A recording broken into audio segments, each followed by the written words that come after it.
Eh bien bonjour, vous êtes avec Outreplum. Aujourd'hui, je vais vous présenter le monde d'Inderu. Ce monde a été créé pour jouer une campagne. À la base, j'ai regardé une vidéo sur la chaîne Le Bon MJ qui nous parlait de comment il avait géré une bataille épique dans son jeu de rôle.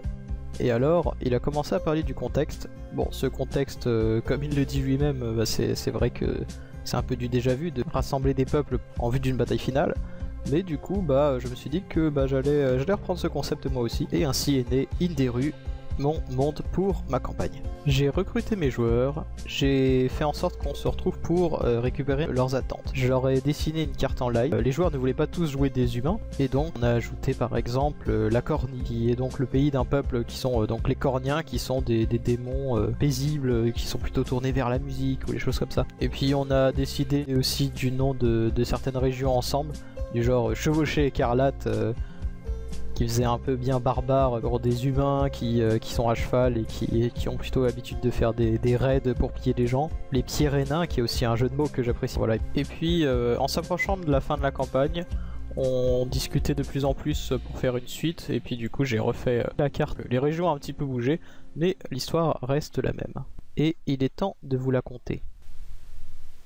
Sur le continent, il existe plusieurs peuples. Parmi eux, les hauts elfes. Ils ont fondé l'Empire de la Sainte Lumière. Leur chef, qu'on appelle l'Exarque, a eu une vision.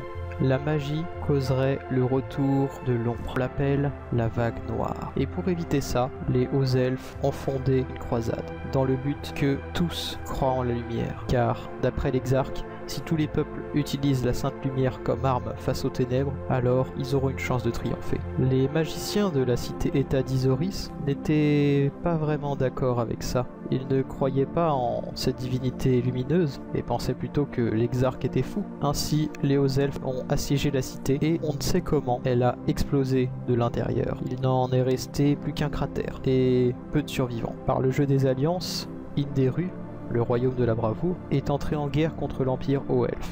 Les humains qui se trouvent à l'ouest, qu'on appelle les Deux, les habitants des plaines de la Chevauchée Écarlate, sont plutôt des pillards et des mercenaires. Ainsi, ils se sont dit que c'était une bonne occasion pour piller là où l'armée n'était pas. Les hauts elfes se sont d'ailleurs mis à les engager comme mercenaires pour leur bataille. Ils ont également soumis les cités naines, qui se trouvent au nord, dans les montagnes qu'on appelle les Pyrénées. Les habitants de la Cornie sont des démons qui autrefois servaient des démons plus puissants qu'eux, mais qui ont fini par gagner leur indépendance et sont devenus un peuple pacifiste. Cependant, pour les hauts elfes, le fait qu'il y ait des démons encore sur ce monde ne pouvait être qu'un mauvais présage. Il n'était pas question de les convertir à leur religion de la Sainte Lumière, mais bien de les anéantir. Ainsi, les Corniens ont décidé de résister aux côtés d'Inderu. Les elfes des bois, qui eux non plus ne voulaient pas qu'on leur impose quoi que ce soit, se sont également joints à la partie. Cependant, l'armée de la Sainte Lumière était bien trop forte. Les Corniens ont dû évacuer en passant par la forêt verte, Norvor, qui est la contrée des elfes des bois.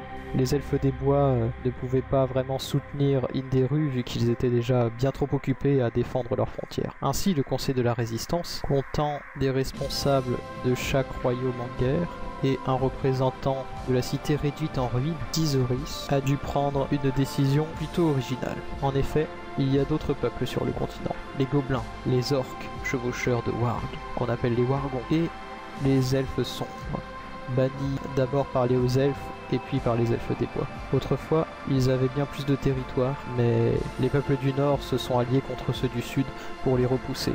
D'ailleurs, Inderu s'est construit sur les ruines de ces trois peuples. Le plan du conseil était donc de rassembler les gobelins, les orques et les elfes sombres pour faire face à l'Empire de la Sainte Lumière, qui de toute manière finira par venir pour eux aussi. Le roi des elfes des bois refusa cette idée. Il retira les quelques troupes qu'il avait pu envoyer à la résistance, qu'il menait lui-même, et repartit protéger uniquement son pays, quittant l'Alliance. Ainsi, le conseil dut faire appel à des ambassadeurs, afin d'aller chercher l'aide dont ils avaient absolument besoin. Et ainsi, les personnages principaux de cette histoire sont ces ambassadeurs, qui devront faire en sorte de construire le dernier rempart entre le fanatisme et la liberté.